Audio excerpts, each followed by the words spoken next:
Hello, this is Dr. Nanette Hoxon from the Altar of Mary. So, paano natin ma-solve ang problema ng mundo?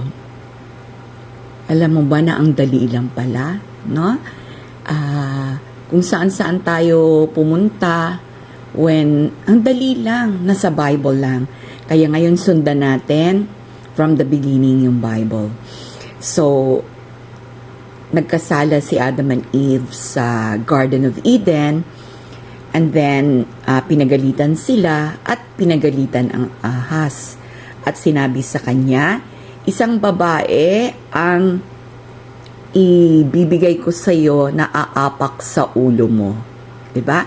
So, anong gagawin natin ngayon? Sundan natin ang yapak ng babaeng yon. Diba? So, wag tayo ma-out of focus. Doon tayo sa babaeng yon. Doon tayo mag-focus. Sino yon? Sino yung babaeng yon? So, now, na sa madaming mga istorya na kaya i-research ninyo, makita nyo na ang babaeng yon ay si Virgin Mary, si Mama Mary. Okay? So, dito kami ngayon, kaya the Altar of Mary, dito tayo ngayon, susundan natin yung maglalakbay tayo para ma-solve natin ang problema ng mundo. So, maniniwala ba kayo? Yes, very simple lang lahat. Okay? So, nakikita nyo ngayon, slowly, panalo na tayo. Nakita nyo yung yung mga bank shutdown.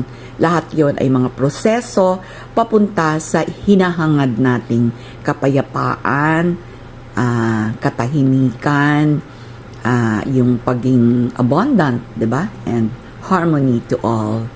Okay, so sundan niyo itong yung aking The Altar of Mary. So lagi akong